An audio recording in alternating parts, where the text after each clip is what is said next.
राधे राधे, हरे कृष्ण। कार्तिक मास का धार्मिक महत्व बहुत ही खास माना जाता है।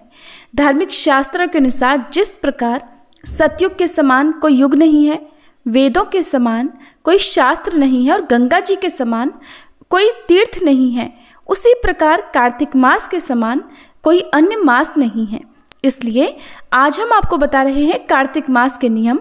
आपको कार्तिक मास में किन किन जरूरी नियमों का पालन करना चाहिए, सूर्य देव को जल कब चढ़ाना चाहिए, दीपदान कब और कहाँ कर सकते हैं, तुलसी पूजा या तुलसी जी में जल कब कब अर्पित कर सकते हैं।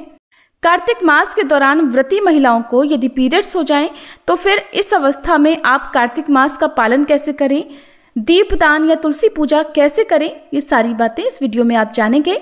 पहले जान लेते हैं साल 2025 में कार्तिक मास कब से शुरू और कब समाप्त होगा और इस पवित्र मास में पड़ने वाले मुख्य पर्व कौन कौन से रहेंगे।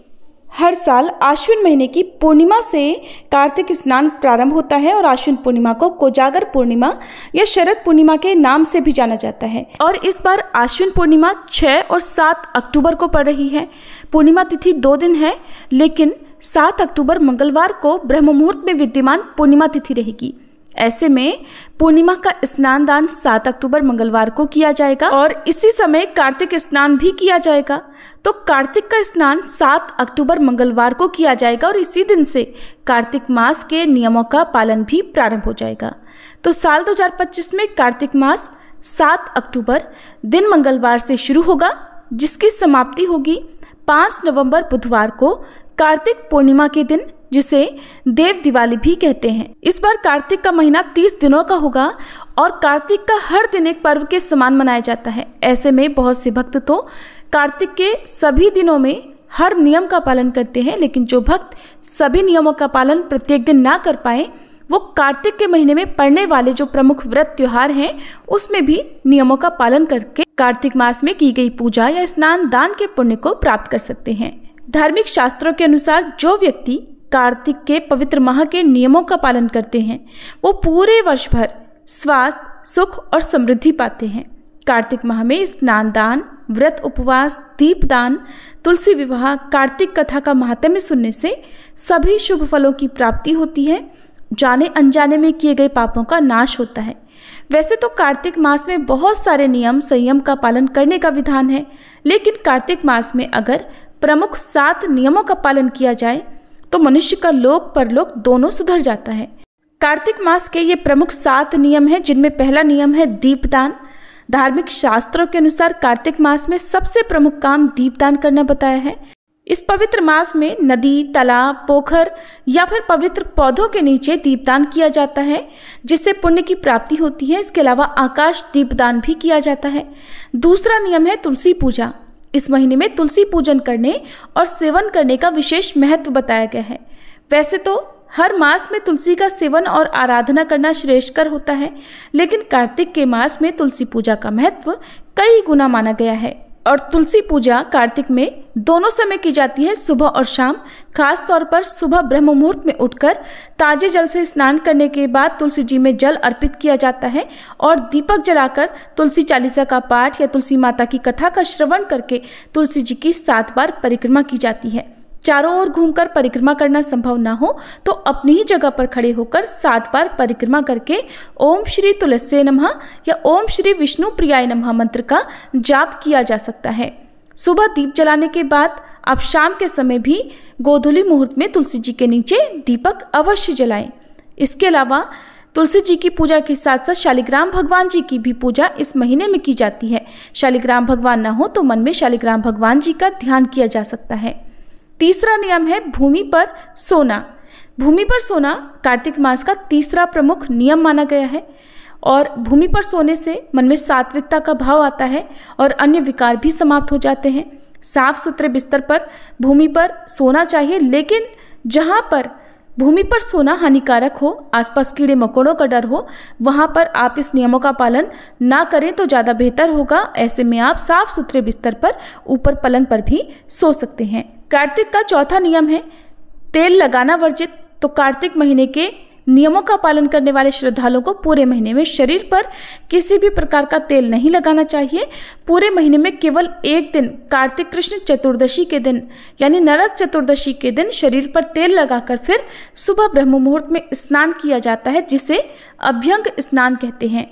और नियम पालन करने वाले सभी श्रद्धालुओं को कार्तिक मास में पूरे महीने सुबह स्नान करने से पहले शरीर पर और माथे पर तुलसी जी की जड़ की मिट्टी का लेप लगाकर फिर स्नान करना चाहिए।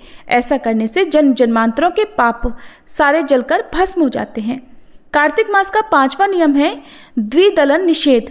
इस महीने में द्विदलन यानी उड़द, मूंग, मसूर, चना, मटर, राई जैसी चीजें नहीं खानी चाहिए।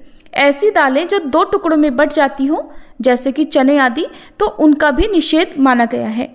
6ठा नियम है ब्रह्मचर्य का पालन। ब्रह्मचर्य का पालन अर्थात तन और मन की शुद्धता।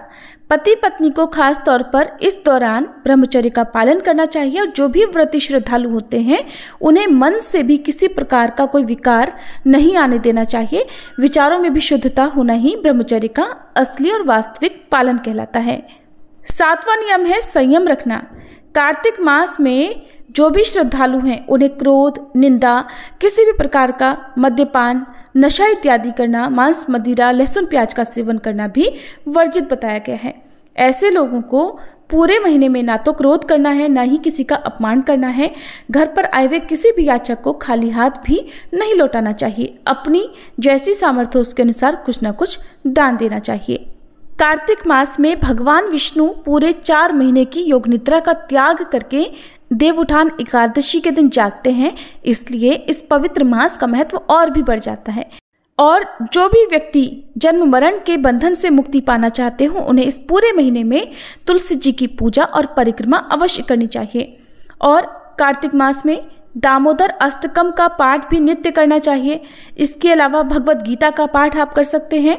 और भगवान कृष्ण के दामोदर स्वरूप की पूजा कार्तिक के महीने में की जाती है।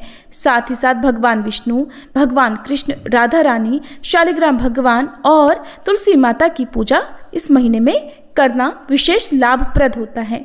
कार्तिक मास में हरे कृष्ण महामंत्र के अलावा आप गुरु मंत्र का जाप कर सकते हैं। कार्तिक मास में प्रत्येक दिन नियमों का पालन करने वाले श्रद्धालुओं को पूरे महीने पेड़ काटना, नाखून, बाल इत्यादि काटना, मांसाहार भोजन करना या नशा इत्यादि करना वर्जित बताया गया है। यदि जो लोग ऐसा करते हैं उन्हें पूजा का या कार्तिक स्नान का कोई भी लाभ प्राप्त नहीं होता है। बहुत से श्रद्धालु कार्तिक में पूरे दिन व्रत रखकर एक समय ही भोजन करते हैं।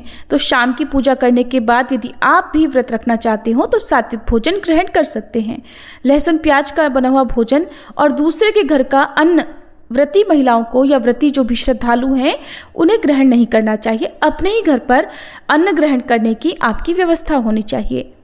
कार्तिक मास में नियमों का पालन करने वाली माताओं बहनों को यदि पीरियड्स हो जाएं तो इस अवस्था में भी आप नियमों का पालन करते रहें, स्नान करते रहें। बस खुद से आपको पूजा नहीं करनी है, लेकिन आप पवित्र पुस्तकों का पाठ करने की बजाय जो भी आपके महात्म्य है या भगवत गीता है उसे आप मोबाइल आदि के माध्यम से सुन सकते हैं।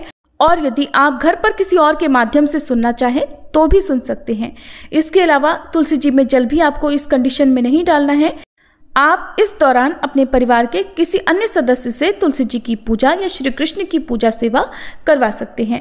ध्यान रखें, तुलसी जी में एकादशी, अमावस्या, संक्रांति और रविवार के दिन जल नहीं चढ़ाया जाता है, लेकिन पूजा सभी दिनों में की जाती है। दीपदान प्रत्येक दिन में किया जाता है। तो ये तो थे कार्तिक मास के कुछ जरूरी नियम।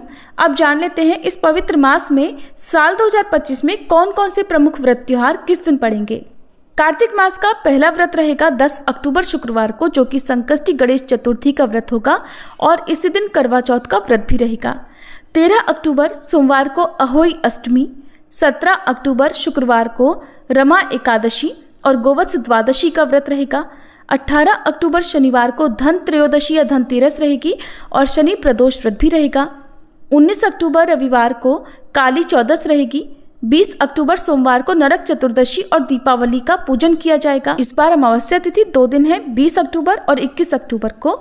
तो दीपावली का पर्व 2 दिन मनाया जाएगा। 21 अक्टूबर को भी दीपावली का पर्व कुछ कुछ जगह पर मनाया जाएगा।